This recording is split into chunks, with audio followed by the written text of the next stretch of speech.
Bien, ahora vamos a comenzar los ejercicios de la unidad 3, que tiene bastante de ejercicios teóricos. El 1 dice, para los siguientes pares de partículas indique cuáles experimentan atracción electrostática y cuáles experimentan repulsión electrostática y cuáles no interactúan. Bueno, lo que tenemos que tener en cuenta es, nosotros si tenemos un electrón con carga negativa, este se va a atraer con algo de carga positiva, así como si fueran dos imanes. Cuando son diferentes, se atraen. Y cuando son iguales, negativo con negativo, se van a repeler. Entonces, esto es un electrón y esto es un protón. Y después tenemos a el neutrón, que no tiene carga ni positiva ni tampoco negativa.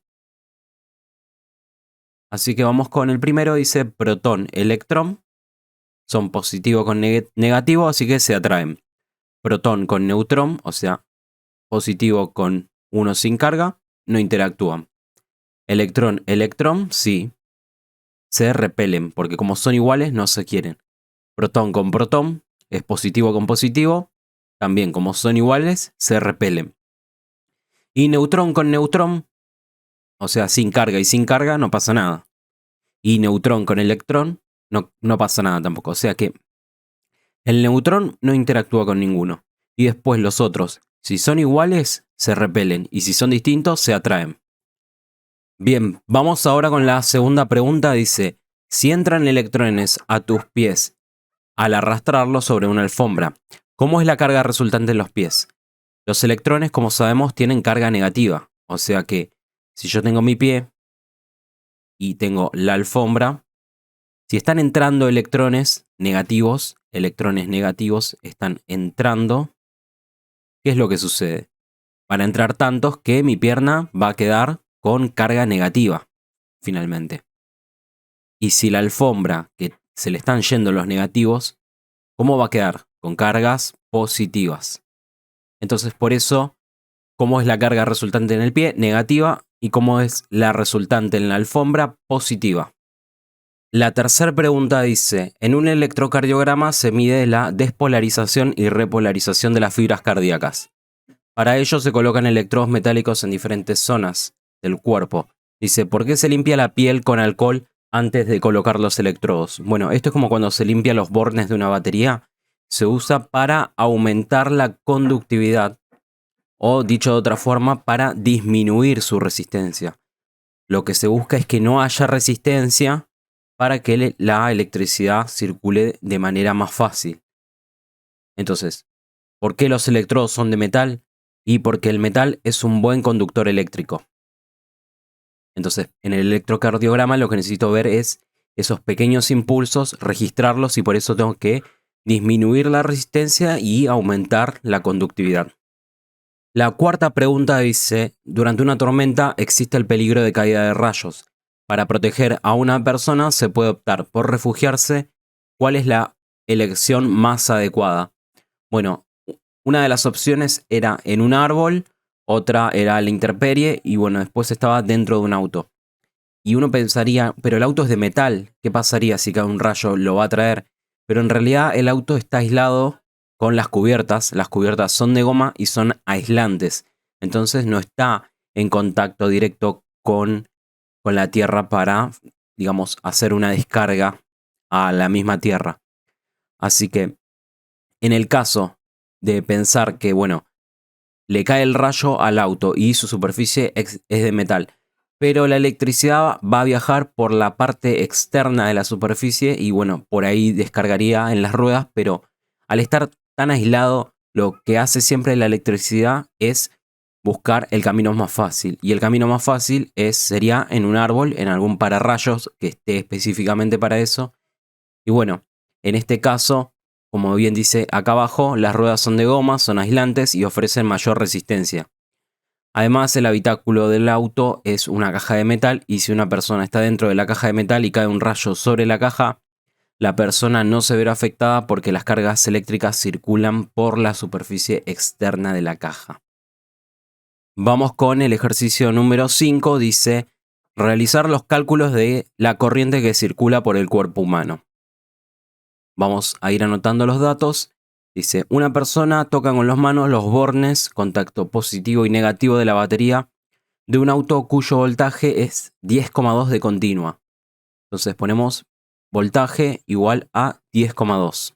10,2 volt. La resistencia equivalente de una persona para una tensión continua es de 5.961 ohm. Resistencia igual a 5.961 ohm. Expresar el resultado con 3 cifras significativas y la unidad correspondiente. La fórmula que tenemos que tener en cuenta acá es la siguiente de ley de Ohm, que es tensión es igual a corriente por resistencia. ¿Qué es lo que nos interesa calcular de acá? Es la corriente. Así que reescribimos la fórmula y es igual a... Acá es, me faltó la B. La R digo, R igual a B. Solamente volví a escribir esto de otra forma. Lo que nos interesa es calcular la corriente. Así que hago un despeje, dejo a la corriente sola y es igual a B sobre R. Y ahora reemplazo, tengo 10,2 volt dividido la resistencia que es 5.961 ohm. Hago la cuenta y esto me da 0,00171 amper. La corriente da en amper. Pero me pide que exprese el resultado con 3 cifras significativas y lo que se tiene en el tema este de corriente es utilizar la otra notación, no la científica, sino con los prefijos, de ponerlo en miliamper. Entonces sabemos que miliamper es igual a 10 a la menos 3. Entonces, haciendo la conversión de esto, ponemos que la corriente va a ser igual a 1,71 miliamper, que es lo mismo que decir 1,71 por 10 a la menos 3 amper. Si tengo dudas y no sé si realmente me quedó igual a esto, lo que hago es hacer esta pequeña cuenta en la calculadora de 1,71 por 10 a la menos 3 y ver de llegar a lo mismo. Bueno, el ejercicio número 6 es similar. Nos dicen que tenemos un voltaje de 242 volt, B igual a 242 volt, y la resistencia equivale a 1977 ohm. Resistencia igual a 1977 ohm. Calcular la corriente. La corriente, tenemos la fórmula, B es igual a I por R. Despejamos I, nos queda B sobre R. Ya tenemos 242 volt y los 1977 de ohm. Hacemos la cuenta y esto nos da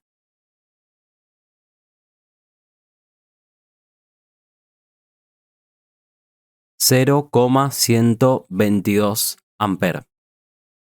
Ahora, esto conviene expresarlo en miliamper. Y esto en miliamper nos queda 122 miliamper, que es lo mismo que decir 122 por 10 a la menos 3 amper. Si yo hago la cuenta esta, vuelvo a esto mismo que es el resultado original. O sea, trato de usar este 10 a la menos 3 para expresarlo como miliamper. Y en el resultado pongo 122 miliamper y ahí estaría finalizado este ejercicio. La segunda parte nos pide que analicemos en base a las dos corrientes que calculamos recién cómo afecta al cuerpo humano. Entonces vamos a ver cómo afectaba la corriente que habíamos calculado en los ejercicios anteriores de acuerdo a esta tabla que nos dice que para intensidad continua, para corriente continua, que sería en una batería, y esto es corriente alterna, que es la domiciliaria. Nosotros tenemos los diferentes valores de corriente y cómo afecta al cuerpo. En el primer caso no se observan sensaciones ni efectos, en el segundo es un choque violento. Acá es cuando uno dice que queda pegado. Acá es dificultad respiratoria, parálisis, fibrilación cardíaca y paro cardíaco. Nosotros en el ejercicio número 5 tuvimos una corriente de 1,71 mA. O sea que estamos en corriente continua porque era una batería, estamos acá y en ese caso no se observan sensaciones ni efectos si una persona toca con las manos ambos bornes. Ahora, ¿qué pasaría para el segundo caso? Que tuvimos una corriente de 122 mA, 122, pero en corriente alterna. O sea, ni siquiera está en el cuadro porque es mayor a 75. Y en ese caso lo que sucede cuando es mayor a 75 es directamente un paro cardíaco. Después la tercera parte nos dice que en las residencias domiciliarias se exige colocar un elemento de seguridad llamado disyuntor diferencial que protege abriendo el circuito ante diferencias entre la corriente de entrada y salida mayores a 40 mA. Para el caso anterior, indicar qué consecuencias tiene la presencia de este disyuntor en el hogar. Lo que hace el disyuntor es medir la corriente que viene y la que sale. Y todo el tiempo tiene que ser igual. Si no hay ninguna fuga, tiene que ser igual. Entonces, cuando detecta una fuga, es porque esa corriente se está yendo por el cuerpo humano, por el que alguien tocó. Entonces, ni bien detecta, actúa rápidamente y corta la corriente para que no llegue a un mayor grado y pueda provocar, no sé, un paro cardíaco. Entonces, por eso se dice que evita que se llegue al paro cardíaco. El siguiente ejercicio dice, una persona que recibe una descarga eléctrica puede sufrir quemaduras y lesiones en los tejidos. Calcular la energía calórica que afecta a los tejidos afectados por una corriente de 136 mA en tiempo segundo 2 y considerar que la resistencia, en este caso húmedo por sudor, es de 1503 ohm. Bueno, la fórmula de energía es igual a la potencia por el tiempo. ¿Y qué es la potencia eléctrica? P es igual a I cuadrado por R. Entonces tengo que la energía va a ser igual a la corriente al cuadrado por la resistencia por el tiempo. Ahora todo tiene que estar en una unidad correspondiente, nada puede estar en milisegundos o miliamper o en miliohm.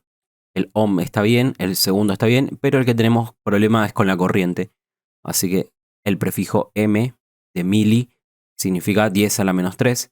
Simplemente vamos a reemplazar. Esto es 136 por 10 a la menos 3 amper, entre paréntesis, porque lo voy a elevar al cuadrado, por la resistencia que vale 1503 ohm, 1503 ohm, por el tiempo que son 2 segundos. Y todo esto en qué nos va a dar la E de energía, como ya sabemos, nos va a dar en joule. Hacemos la cuenta esta, elevamos esto al cuadrado, lo multiplicamos por el valor de la resistencia y por los 2 segundos. Eso nos da un valor de 55,598. 55,598. Acá está la coma. Y tenemos 5 cifras significativas y la unidad en joule, no tenemos que hacer más nada raro. Y así nos quedaría este ejercicio. Bueno, el ejercicio 9 dice, si vemos los dos modelos representativos de los átomos de estos elementos, tenemos el elemento A y el elemento B, ¿cuál será el átomo que pertenece a un mejor conductor eléctrico y calórico? ¿Y por qué? Bueno, nosotros sabemos que la conducción eléctrica, o sea, la electricidad se produce por los saltos de los electrones que están en las capas más alejadas del núcleo. Ese movimiento, ese salto es lo que es la electricidad. Si nosotros tenemos pocas capas y pocos electrones y estos van a estar más ligados al núcleo, por lo cual van a necesitar una energía mucho mayor para poder conducir electricidad. En cambio, en un elemento con mucho número de capas y mucho mayor número de electrones, esto va a ser más fácil porque los electrones que se encuentren en las capas más alejadas del núcleo van a ser fácilmente, con un poco de energía, poder saltar de una órbita de un electrón de un núcleo a otra de otro núcleo. Entonces se va a producir la conducción eléctrica. Así que en este caso, el átomo B es el mejor conductor debido a que los electrones del último nivel se encuentran más alejados del núcleo y por lo tanto menos atraídos por este. El B no es porque no necesariamente que tenga más electrones, puede tener muchos electrones en las primeras capas, pero al tener este que está acá solo en la capa más alejada, va a ser más fácil de desarraigarlo del núcleo y que se pueda conducir la electricidad. Y bueno, el átomo A ni siquiera es. La siguiente pregunta dice, una de las características principales de las células cardíacas es la de excitarse en forma rítmica sin estímulos externos. Esto es verdadero y es lo que se denomina automatismo cardíaco.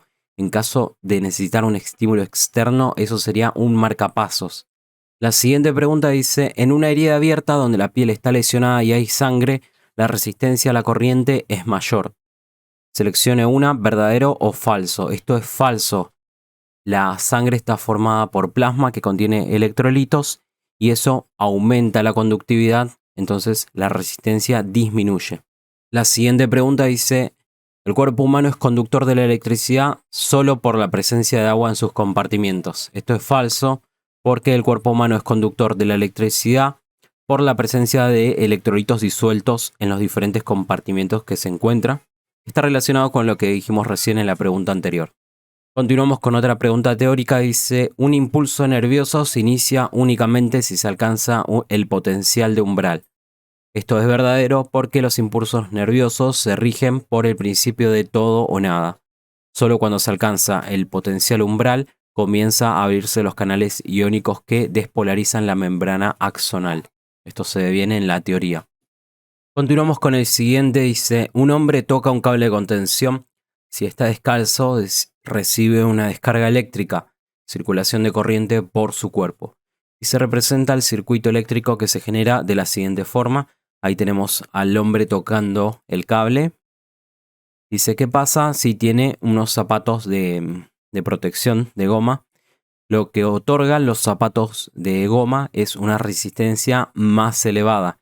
Y la corriente siempre tiene la tendencia de buscar, así como el agua, el camino más fácil. Así que en ese caso, como tiene una resistencia muy elevada, no va a haber conducción de electricidad. Entonces, la respuesta correcta es el que está en serie, que me apareció como el número C. Dice, la resistencia equivalente de la persona queda en serie con la resistencia de los zapatos. Esta es la resistencia de nuestro personaje. Es esta que está acá. Y esta es la resistencia de los zapatos. Los zapatos, este valor va a ser mucho más elevado y no va a permitir la circulación de la corriente y la persona se va a salvar por tener los zapatos. Bien, y por último tenemos el ejercicio número 15 que dice, se utiliza un equipo desfibrilador para reanimar a una persona adulta. Al aplicar la descarga del instrumento se genera 234 Joule. Dice, si la resistencia que se midió el equipo fue de 134 y la corriente fue de 20 amperes, ¿qué tiempo duró la descarga? Expresar el resultado con 4 cifras significativas y la unidad correspondiente. Bueno, tenemos que recordar, en este módulo solamente tenemos dos fórmulas importantes, que es una, que la tensión es igual a la corriente por la resistencia, y la otra que tenemos es que la energía es igual a la corriente al cuadrado por la resistencia por el tiempo. Esto es potencia. Con estas dos fórmulas vamos a poder resolver todos los ejercicios que hay en esta unidad, y ahora particularmente lo que nos interesa es calcular, dice, qué tiempo duró la descarga. O sea, tenemos que calcular este tiempo. ¿Tenemos todos los demás datos? Sí, tengo cuánto vale la energía, 234 Joule.